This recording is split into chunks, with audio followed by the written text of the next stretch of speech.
Baseado no clássico dos anos 80, Poltergeist, o fenômeno de 2015, traz a mesma premissa, porém de uma forma atualizada. A tecnologia é outra, então as implicações também são outras. O filme de terror revisita uma das histórias mais icônicas do gênero. Uma família comum, em busca de uma nova vida, se muda para uma casa aparentemente perfeita, mas que esconde algo profundamente errado. A menina Madison é a nova versão de Carol Anne. Algumas mudanças são claras. A figura mística da Tangina, aquela mulher pequena e carismática do clássico, dá lugar a Kerrigan. A estética também muda. Aqui o terror é mais visual, mais digital, com efeitos que tentam traduzir a mesma sensação de assombro que o Steven Spielberg criou lá em 1982. No fim das contas, a grande pergunta que fica é: será que esse remake conseguiu ser tão bom quanto o clássico? E meus amigos, olha nós falando aqui de terror de novo aqui no canal, dessa vez com um clássico que infelizmente saiu do ar. Aqui eu tinha a trilogia Poltergeist aqui no canal, mas os direitos autorais pegaram o meu vídeo e aí eu terei de refazê-los. No entanto, muitos de vocês já viram, e aí eu imaginei que talvez agora, aproveitando o mês de outubro, para quem é inscrito no canal, tá vendo assim que o vídeo sair, né? Estamos no mês de outubro de 2025, é Halloween, eu pensei, vou trazer o remake, que eu confesso pra vocês, era muito mais divertido antes de eu fazer a análise do que depois. Porque depois que a gente faz a análise, a gente começa a se confrontar com umas coisas que não fazem sentido num grau que eu tenho certeza que lá em 1982, quando produziram o primeiro filme, inclusive um dos produtores é o próprio Steven Spielberg, essas perguntas não ficariam no ar, como algumas ficaram aqui dessa vez, sabe? E vocês vão entender tudo isso enquanto a gente discute esse filme, que é um clássico. Infelizmente, o do Steven Spielberg, ele acabou envelhecendo um pouco mal, né? Os efeitos pegam um pouco, os práticos e os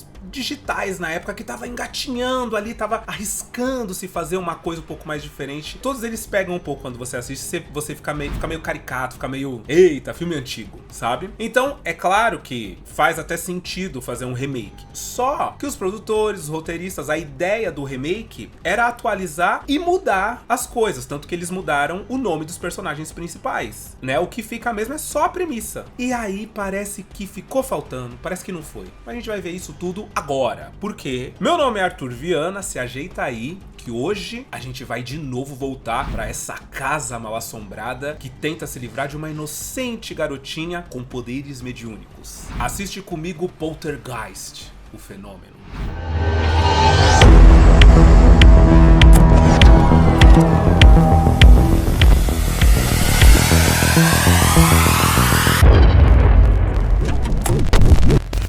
Começa apresentando pra gente a família Bowen, que tá chegando ali em um bairro dos Estados Unidos, com casas incríveis, aquele bairro bem típico, né, norte-americano, onde eles estão procurando uma casa pra morar. O que acontece? O marido, o Eric, ele foi demitido do emprego dele, então eles estão procurando uma casa mais barata. E estranhamente, quando eles chegaram pra ver essa casa, apesar dela ser super gostosa, super grande, já tem alguns móveis, já tem algumas coisas, é uma casa praticamente perfeita, ela tá barata, tá muito barata, tá dentro do orçamento deles. Eles nem desconfiam disso, eles falam com a corretora explica que é um ótimo lugar, que vai se construir coisas ali perto. Só que enquanto eles estão olhando a casa, a gente já começa a perceber por que essa casa é barata. Primeiro, a filhinha mais nova do casal, a Madison, que aqui se chama Madison, mas no clássico se chamava Carol Anne, ela é pega falando sozinha pelo irmão mais velho dela, não é mais velho da família, mas é mais velho do que a Madison, o Griffin, e ele pergunta com quem que ela tá falando. Ele tem até um chifrinho. Tá falando com quem? Com ninguém.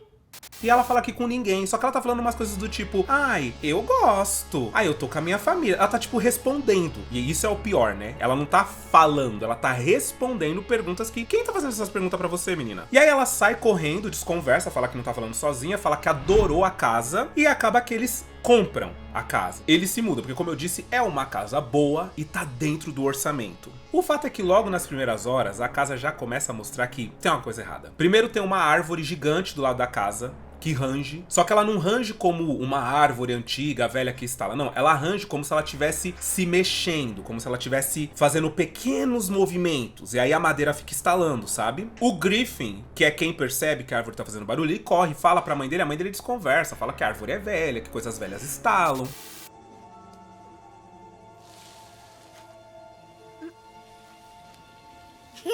Eu, hein?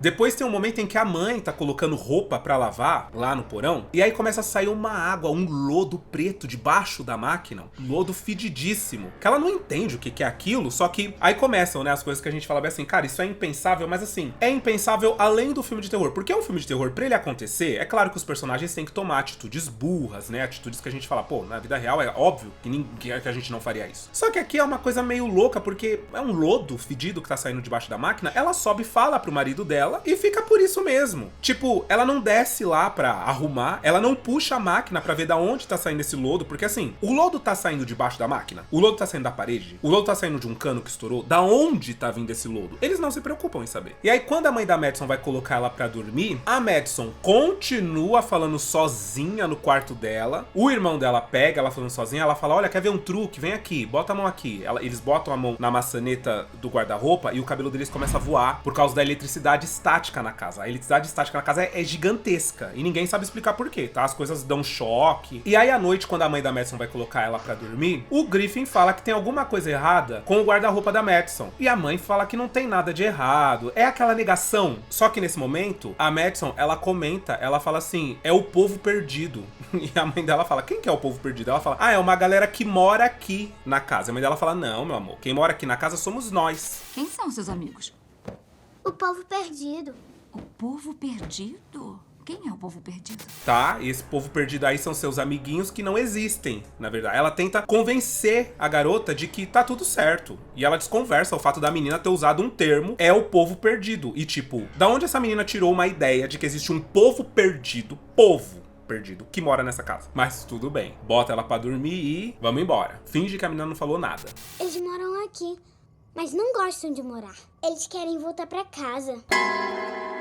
Depois da Madison, colocam o Griffin pra dormir. Só que o Griffin, eles selecionaram, assim, o quarto mais improvável pro filho mais medroso. Porque o Griffin, ele é muito medroso. A mãe dele fala sobre o fato dele não ter superado um dia, 3 anos atrás, quando perderam ele no mercado. E aí, ele ficou desesperado. E aí, desde então, ele se tornou uma criança muito medrosa e tal. E eles colocam o medroso pra dormir aonde? No sótão. Sozinho, no sótão. O teto com uma clarabóia gigante. A árvore, que ele tá com medo já da árvore. Os galhos da árvore lá em cima batendo na clarabóia. Um filme de terror completo pra esse menino. Mas o que me faz pensar mais ainda é, quando esse menino acordar, essa clarabóia, o sol vai estar batendo na cara dele. Tipo, bom dia, flor do dia. Você já imaginou? Porque eu não tô vendo como fechar essa clarabóia. Então assim, ele é o mais medroso. Por que não botaram a Kendra pra dormir lá em cima? Menina, a grandona, a mais velha, a rebelde sem causa. Bota ela pra dormir lá em cima. Fala, aí Kendra, você é mais velha, você entende, né? Que o seu irmão, ele tem que dormir aqui embaixo com a gente. Que é o quarto da Kendra, é o quarto da Madison. Correr um pouquinho é o quarto dos pais. O quarto do menino é onde? Sobe as escadas, sobe lá em cima, separado de todo mundo. Ah, vocês querem matar esse menino, né? Não é possível. Vocês têm ódio dele. Ah, gente, pelo amor de Deus.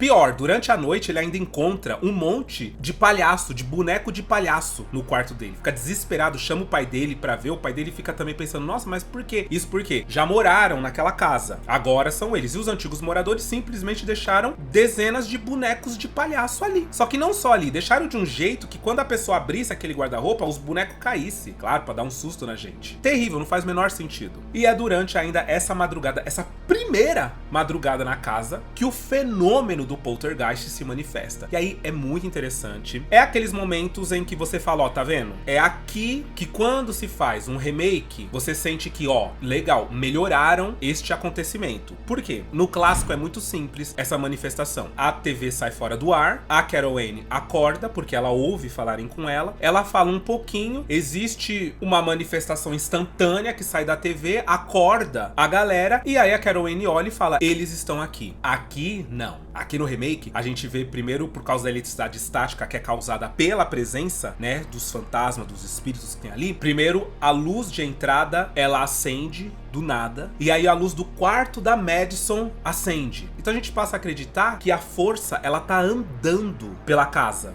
E aí a câmera flutua pelo quarto da Madison e a gente vê os brinquedos dela ligarem do nada, ou seja, é como se eles estivessem caminhando por ali, procurando a menina, vão até o quarto dos pais dela, dela, as coisas ligam no quarto dos pais dela, a TV liga, tudo liga, até que de repente, por causa de um barulho, o Griffin acorda e ele percebe que a Madison tá lá embaixo falando sozinha. Quando ele chega na sala, ela tá de frente pra TV falando: não, eu sou muito corajosa, com certeza, eu vou sim, meu irmão pode ir junto, o Griffin pode ir junto. Ela começa a fazer um monte de pergunta e dar respostas, aparentemente de um acordo, sabe? Parecem respostas de um acordo que ela tá fechando ali. E é muito legal a cinematografia, a câmera correndo por trás da TV, depois virando e mostrando a Madison com a cara colada na TV pra poder ouvir o que eles estão falando. Não. Eu não tenho medo. E o Griffin vê tudo aquilo. E aí ele pergunta pra Madison o que tá acontecendo. E aí ela fala: eles estão vindo. O Griffin fica assustado, corre pra tirar a TV da tomada e não consegue. Ele é empurrado e a TV continua acesa. Só que na hora que ele é empurrado, aparentemente, ele irrita os espíritos que tem ali. Então o fenômeno fica mais forte. Os aparelhos têm uma sobrecarga e aí as luzes se acendem, algumas coisas explodem. O alarme da casa dispara e aí os pais da Madison descem e perguntam o que tá acontecendo. E aí pro Griffin ela fala: eles estão vindo. Pros pais dela ela responde: eles estão aqui. Ou seja, a partir daquele momento eles encontraram ela ali naquele lugar. Eles quem? É aí que tá o terror, né? No dia seguinte, os resultados da noite anterior começam a aparecer. A colher da Madison tá torta, ela não entende como tá torta. O celular da Kendra, a irmã mais velha, queima, sem motivo aparente. Tem um momento em que o Griffin tá lá fora, fazendo jardinagem junto com a mãe dele, e ele acaba encontrando um pedaço de osso, do nada, tá enterrado ali no quintal. Eles percebem que é um osso, manda o Griffin soltar aquilo, acha aquilo esquisitíssimo. Tem outro momento em que o Griffin tá arrumando as coisas na casa, e aí ele se depara com uma bola de beisebol andando sozinha no quarto, chamando a atenção dele para o guarda-roupa. E quando ele vai sair do quarto, tem um empilhado de revistas na frente dele que explode do nada e ele cai no chão. É uma cena um pouco aleatória essa, tá? Ela é gratuita, mas eu acho que ela faz referência à do clássico, quando a mãe da Carol Anne, que tá cuidando dela ali na cozinha, percebe um empilhado de cadeiras. E aí é uma diferença, porque no clássico, a mãe é que começa a perceber que em alguns locais da casa existem fenômenos paranormais que podem ser vistos a olho nu, simplesmente. Aqui não, aqui os pais realmente não veem nada, só quem vê é o Griffin, porque a Madison, ela interage e finge que não viu nada. O Griffin, ele vê, fica com medo e reporta. Só que, novamente, os pais dele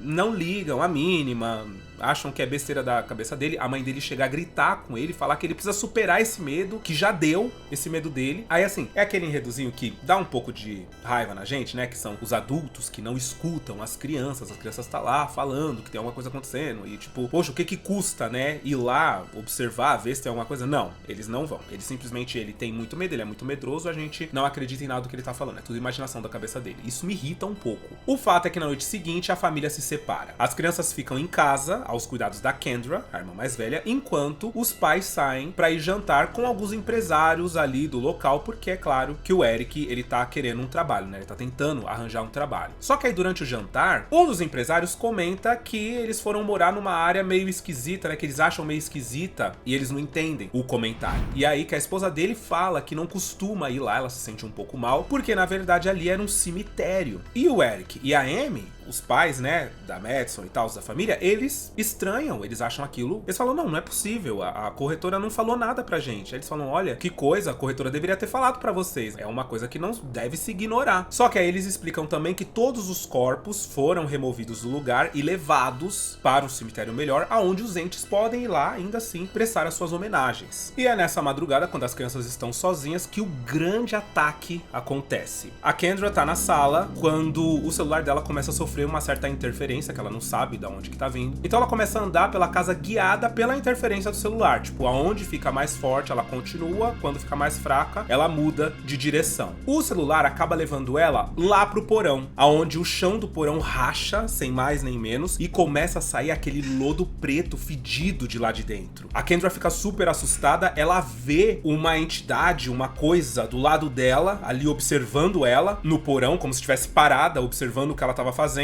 Ela se assusta, uma mão sai do lodo e puxa a perna dela pra dentro daquilo, como se houvesse realmente um buraco ali.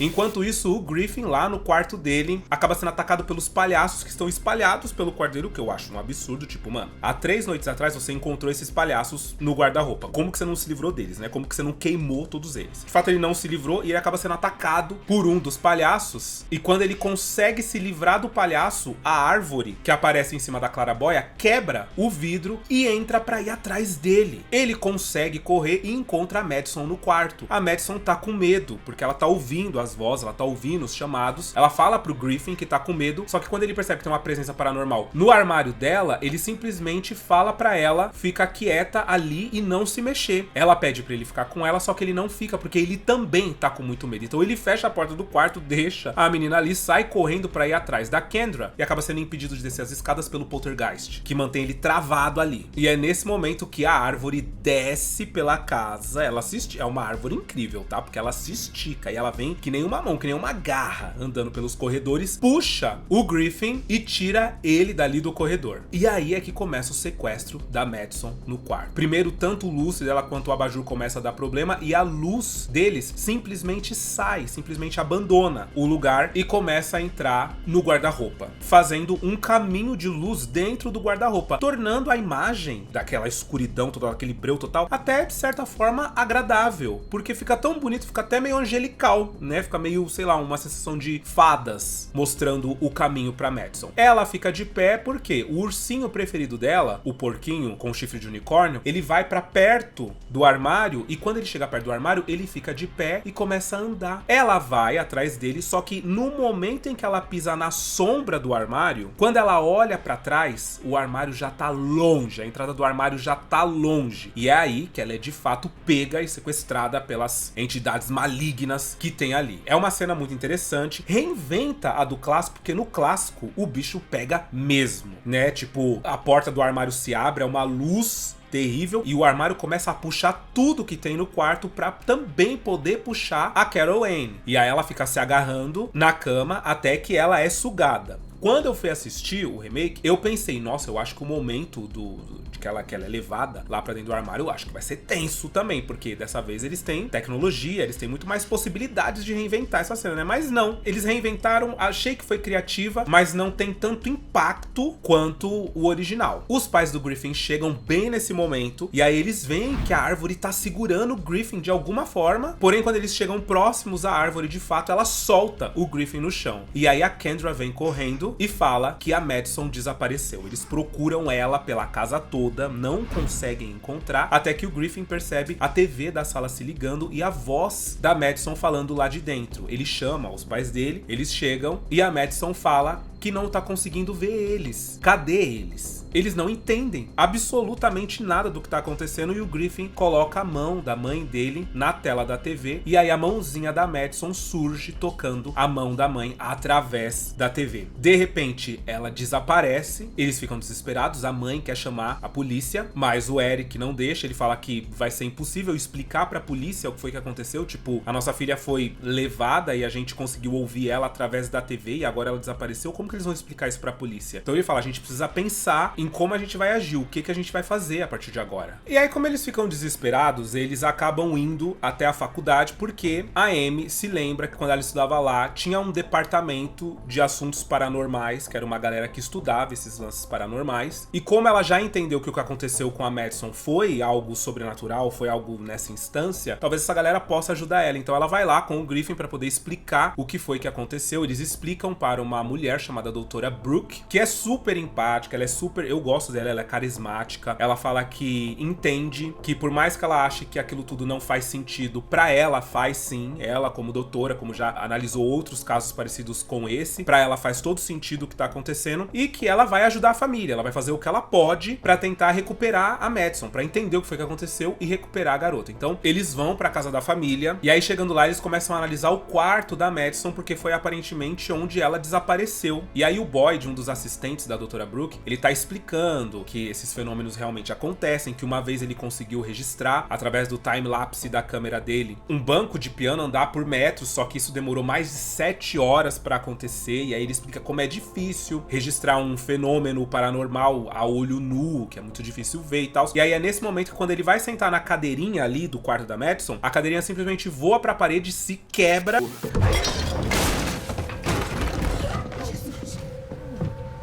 E eles ficam impactados, mas os pais da Madison, a Amy, o Eric e o Griffin, o irmão, eles não ficam. E aí o pai da Madison, ele age de uma maneira meio sarcástica, ele fala bem assim, e aí, conseguiu capturar esse momento aí no seu time-lapse? E sai. Só que ele sai meio emburrado, meio insatisfeito, ele age com um certo sarcasmo que eu acho que não cabe na cena. E eu fiquei me perguntando quando eu tava assistindo essa versão, se esse ator queria fazer esse filme, porque a minha sensação é que ele não queria. Desde o início do filme, ele demonstra ser um porre de pessoa, um chato. O jeito como ele age, tudo pra ele parece boring, tudo pra ele... Só que assim, ele é um personagem que ele tá frustrado profissionalmente porque ele foi demitido, ele tá sem dinheiro, ele teve que comprar uma casa um pouco mais barata, num bairro um pouco mais afastado. Tem um momento do filme em que ele vai comprar umas coisas, o cartão dele não passa, e aí ele reclama no carro, assim, ele surta no carro dele. Então assim, beleza, ele é essa pessoa frustrada. Só que assim, uma coisa é você construir um personagem que é frustrado fora do seio familiar, porque, né, ele é desse jeito. Mas dentro do seio familiar, ele é muito chato, ele é muito boring, qualquer coisa. E o jeito que eles agem aqui, como se eles já estivessem completamente acostumados com os fenômenos paranormais, pra mim, é a grande perda do filme. Porque eles não estão. O filme não mostrou pra gente eles lidando com algo desse tipo. Tipo, mano, uma cadeira simplesmente voou e quebrou na parede. Como que você não reage a isso? Você tem que ter visto 10 cadeiras voando e quebrando pra mais essa voar e você não reagir. Porque, por mais que você tenha visto uma coisa ou outra, algo desse tipo,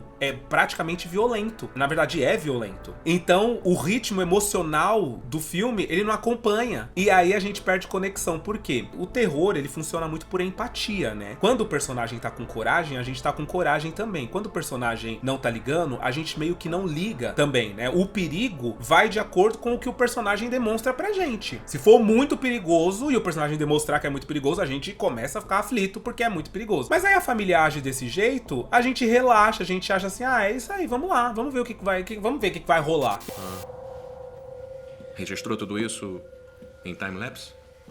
Entende? Mas vamos lá, depois que eles saem do quarto, a Dra. Brooke explica pra eles que o que aconteceu ali foi basicamente um fenômeno poltergeist, né? Que não é um fenômeno de fantasma, etc. É algo mais violento, digamos assim. Pelo jeito que a cadeira voou, por como eles descreveram que foi o desaparecimento, mãos que seguraram a Kendra, a árvore que arrancou o Griffin de dentro de casa. Também é outro ponto, tá? Que não mostrou eles indo lá e vendo a clarabóia quebrada pra poder trazer a veracidade pra gente, né? Falava assim, nossa, realmente, né? Os vidros no chão. Eram coisas que, na construção da narrativa, pra gente, é muito enriquecedor porque a gente começa a se dar conta que, meu, isso tá acontecendo mesmo, sabe? Não teve. Aconteceu tudo aquilo naquela noite e a cena seguinte já é eles trazendo uma paranormal e ficando ok com os fenômenos acontecendo ali na frente deles, sabe? A Dra. Brooke deixa claro que eles precisam entrar em contato com a Madison. Eles instalam vários equipamentos na casa pra poder registrar qualquer ruído, qualquer movimentação, qualquer coisa que aconteça, seja nesse plano físico, no plano espiritual, vai registrar. Se tiver qualquer mudança, até de temperatura, os equipamentos deles vão registrar. E aí, a Amy começa a chamar pela Madison, que se manifesta, ela responde através da TV. Ela fala que ainda não tá vendo eles, que ela tá com medo, que ela quer voltar, mas que ela não sabe como. E quando eles dizem que eles estão ali, que eles vão ajudar ela a voltar, aparentemente, eles irritam os espíritos trevosos que estão mantendo a Madison do lado de lá. Então rola uma sobrecarga na casa nesse momento, aí os aparelhos elétricos, alguns explodem, alguns desligam, eles sentem a pressão do que tá acontecendo, e aí começam a surgir uns focos de luz aonde a Madison aparece silhuetada, tipo a sombra da Madison, e eles veem que ela corre lá pra cima, provavelmente pro quarto dela. E aí o Eric, o pai, corre pra lá também. Já falaram que provavelmente é alguma coisa referente ao guarda-roupa da Madison, então ele abre, e aí ele começa a bater na parede, pedindo a filha dele de volta, porque é alguma coisa ali, é um portal ali que se abriu e levou a filha dele. Então, enquanto ele bate, as coisas começam a ser sugadas lá pra dentro. E aí tem um momento que ele pega uma mesa que tá quebrada, ele bate com essa mesa na parede e a parede suga essa mesa. Porém, assim que ela suga, um tempinho depois, eles começam a perceber que tá acontecendo alguma coisa ali na sala, um portal se abre e esse pedaço de mesa é jogado pra fora, ali no meio da sala. Aí a doutora Brooke percebe. Se a entrada do portal é no quarto da Madison, a saída do portal é ali no meio da sala. Só que ela deixa claro que para eles terem sucesso nesse resgate, eles vão precisar de alguém que tá um pouco mais acostumado com isso. E aí eles chamam o Kerrigan. O Kerrigan é um personagem, gente, que ele já foi apresentado pra gente no próprio filme. Por quê? A Kendra, ela é completamente apaixonada pelo programa dele, onde ele livra a casa de fantasmas, assombrações, espíritos, seja o que for. E aí ele tem um bordão final que ele fala: a casa está limpa, esta casa está limpa. Então a Kendra fica enlouquecida por saber que ele tá ali, porque ela é muito fã dele, né? Ele chega pra substituir a Tangina, né? Quem se lembra da Tangina do clássico? Só que aí pra mim é uma perda.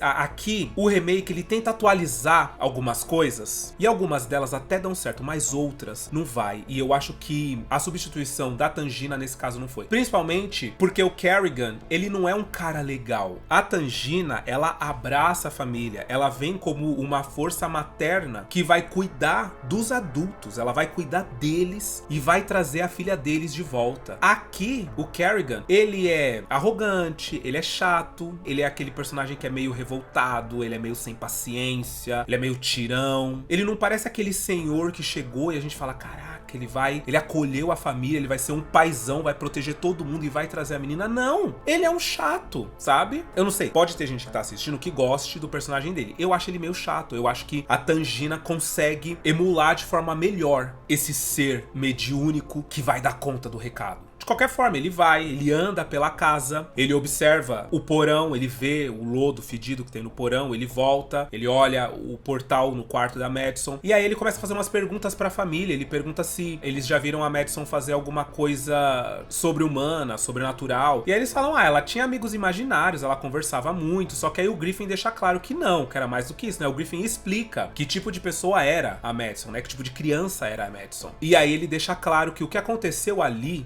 ele já percebeu tudo. A Madison foi levada por espíritos revoltados que estão ali na casa e que viram na Madison uma luz capaz de guiar eles para a eternidade, capaz de libertar as almas deles. E por que eles estão revoltados? Porque eles são as almas das pessoas que estavam no cemitério antes do bairro ser construído. E aí ele deixa claro que os corpos não foram retirados, que os corpos ainda estão ali. Então o fato de terem construído um bairro ali, meio que eu entendi isso, tá? Tornou para aquelas pessoas que simplesmente vagavam por aquela região enquanto era um cemitério, tornou tudo um caos, porque se mudou um monte de gente, um monte de criança, e eles não se sentem em paz, porque o corpo deles, que é ao que eles estão ligados, ainda tá ali. Só que, voltando a Madison, ela tem mediunidade, ela tem um brilho, ela tem uma luz que eles acreditam ser capaz de guiá-los para fora desse meio que purgatório que eles estão vivendo. E aí, por mais que o Kerrigan tenha explicado basicamente o que tinha acontecido e como eles vão ter que lidar com isso, o pai da Madison, ele meio que fica descrente. Ele fala que não sabe se ele acredita nisso, ele tá desesperado, mas isso aí é demais pra cabeça dele, essa história toda. E é aí que entra a incoerência com o personagem, porque o próprio Kerrigan fala: mas peraí, você viu um monte de coisa acontecer, você falou com a sua filha através da eletricidade estática da TV, do sinal estático da TV, e o que eu disse aqui é que não faz sentido? Como assim? E aí ele fala que tá confuso. Acho que esse momentinho foi mais pra trazer um pouco de drama, né, pra família, pro pai se ver um pouco em dúvida, a mãe também, aquele desespero, ele não sabe o que pensar, o que achar, sabe? Ele começa a perder a noção das coisas, porque ele já viu coisas, pô, lá em cima ele acabou de ver a cadeira quebrar na parede. Como que depois o cara fala tudo isso e ele fala que,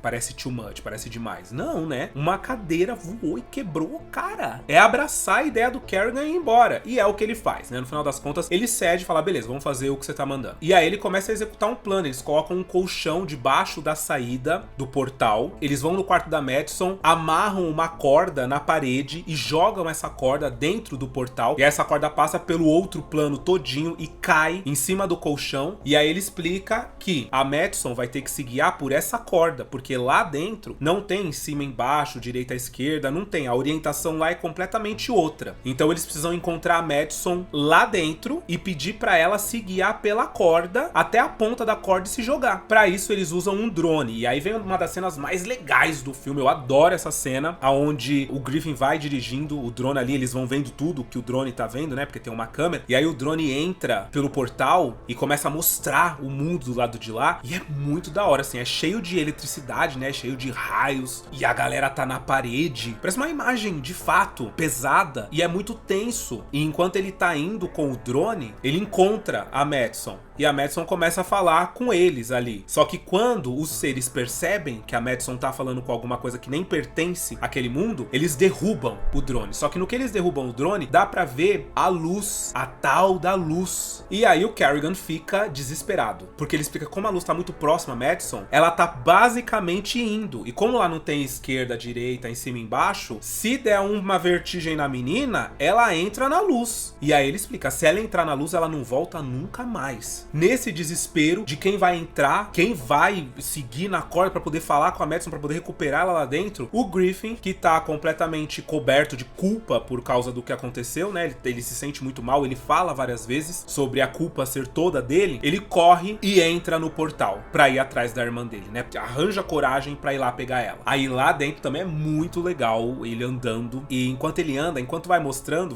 paralelamente, né? Do lado de lá e do lado de cá. Então enquanto ele anda, a gente vê a eletricidade do lado de cá, a eletricidade estática andando pela casa também. Porque é o Griffin do lado de lá andando e procurando a Madison. Ele acaba encontrando a Madison, mas os espíritos que estão ali, eles percebem o que tá acontecendo, eles percebem a corda, e aí eles puxam a corda. O pai do Griffin e o Kerrigan não conseguem segurar, a corda acaba sendo levada e cai do outro lado do portal, em cima do colchão, e aí surge aquele momento de tensão, né? Ai meu Deus, eles vão conseguir voltar? Não vão, porque a corda já era. Mas momentos depois, o Griffin cai segurando a irmã dele ali no colchão.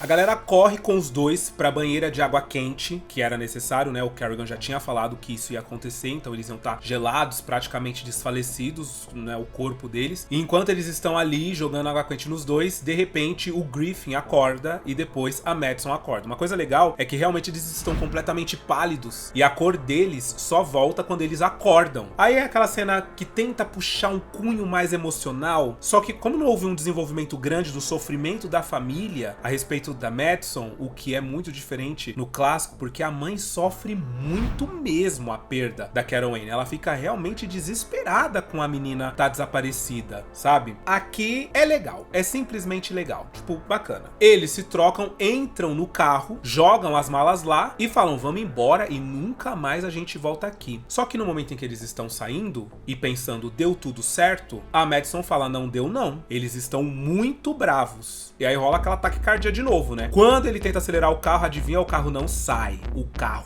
não sai. E aí a outra cena definitivamente muito legal, porque o Poltergeist tomba o carro deles e puxa o carro pra dentro da sala, porque eles querem a Madison. Eles acordam, a Madison já tá fora do carro, sentada na ponta da escada, é puxada lá pra cima, eles conseguem se soltar, a Amy chega no quarto, né, a mãe da Madison, segura na mão dela, e aí sim a gente tem visualmente aquela referência a como aconteceu o sequestro da Carol Anne no primeiro filme, que é ela voando e tudo ao redor sendo puxado pelo portal luminoso. E é muito legal, é muito bem feito. Aí é aquela partinha que dá um quentinho no coração, principalmente pra quem é fã, né, do original. Eu não sou tão fã do original, mas quando eu coloquei os dois em xeque, né, principalmente fazendo aqui, trazendo pra vocês essa versão, eu percebi que o original realmente ele tem um ganho de desenvolvimento muito melhor do que esse aqui. Analisando tudo mais de perto, o original conseguiu me fazer um pouco mais fã dele do que dessa nova versão, que inclusive é um pouco esquecida, né? Eu não vejo muita gente falando sobre. Vários de vocês já pediram que eu trouxesse essa versão de Poltergeist, principalmente quando eu trouxe lá na época, né, a saga toda, Poltergeist 1, 2 e 3, mas de um modo geral, as pessoas não são tão loucas por essa nova versão. Ela causa curiosidade, mas não é um apelo. não tem apelo. E aí o Kerrigan, ele percebe que esses espíritos, eles não vão deixar essa família em paz, enquanto eles estiverem sofrendo com esse lance de estarem ali no purgatório e não conseguirem sair dali, porque agora que o bairro tá construído, é óbvio que os corpos deles não serão realocados para outro cemitério. E aí, em tom de sacrifício heróico, ele solta uma frase de efeito e entra na casa para poder levar os espíritos para luzes, porque a mesma mediunidade que a Madison tem, ele também tem. Ele também é mediúnico. E aí isso explica pra gente lá quando ele chegou na casa e falou: os corpos ainda estão aqui, tal. Porque a Madison também era assim, ela conseguia sentir as coisas, saber as coisas mesmo se não dissessem nada pra ela. E aí assim que ele entra na casa, os espíritos soltam a Madison. A família consegue sair pela janela e o Kerrigan entra no portal e meio que se sacrifica pra que a família possa sobreviver. Quando eles saem da casa, a doutora Brooke empresta o carro dela pra eles poderem se afastar, né, sair o máximo possível, pegar o máximo de distância possível do lugar. E aí enquanto eles estão indo, a gente vê um grande portal de luz se abrindo, indo pro céu. É aquele momento catártico de blockbuster, sabe? É isso. Eles transformaram, né, o Poltergeist num grande blockbuster. E aí a gente entende que deu certo. Agora sim, abriu-se a luz e os espíritos foram, se libertaram desse eterno purgatório que eles estavam vivendo ali. Por fim, a gente vê dias depois a família Bowen indo procurar uma nova casa. E aí eles chegam, a corretora é super legal, super divertida. Ela mostra, fala que a casa é muito grande, que a casa tem muitos armários em todos os quartos. E aí a Amy solta tipo: olha, armário não é nossa prioridade. Mas precisa de armário, tá? Mesmo assim. Só que aí quando ela entra na casa, ela fala bem assim: olha só, o espaço é grande, é iluminado, temos uma árvore super antiga ali do lado da casa que as crianças podem brincar. Na hora que ela fala isso, eles abandonam, eles deixam ela falando sozinha, saem correndo, entram no carro e vão embora. Eles soltam tipo um: Deus me livre, hein? Tipo, como se fosse um grande trauma ter uma árvore antiga do lado da casa, né? Eles não querem viver isso novamente. E aí mostra que a família tá feliz, a família tá unida, a Madison tá muito que bem no banco de trás conversando com a pelúcia dela. E desse jeito termina Poltergeist, o fenômeno de 2015.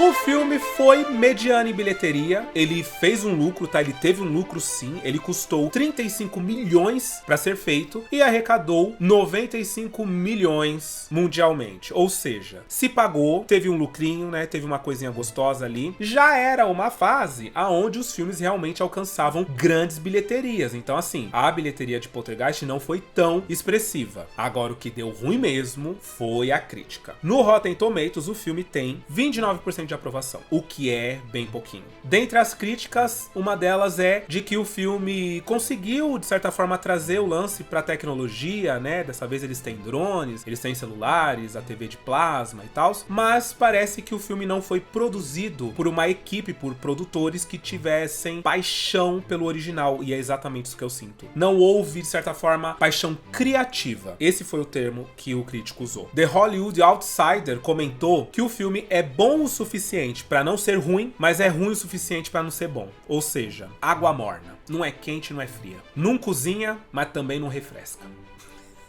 É o ó, né? Pois eu vou trazer pra vocês, gente, um choque de clássico. Agora sim, vou colocar um versus o outro, porque agora vai dar pra eu analisar de fato, né? Até que eu analisasse, o filme trouxesse ele pra vocês, fica um pouco difícil fazer o choque de clássicos, né? Eu fazia antes, dessa forma, que no caso era só assistindo os filmes e trazendo pra vocês, mas eu percebi que fazendo a análise de fato, pra poder trazer no Assiste Comigo, não Bora Conhecer Essa Pérola, aí sim a gente consegue sentir o filme, eu consigo sentir o filme. E agora eu senti o remake e sei o que eu acho do original. Então vou trazer pra vocês um choque de clássico comparando os dois e mostrando o que deu certo em um, o que deu certo no outro e no fim das contas, qual dos dois acaba se sobressaindo mais. Eu acho que é válido. Mas de um modo geral, eu tenho que perguntar pra vocês se vocês se lembram desse filme, se vocês assistiram, se vocês gostam do original, se gostaram da adaptação. Comenta aí que eu quero saber. Eu espero que vocês tenham gostado do vídeo de hoje. Um beijo e até o próximo vídeo.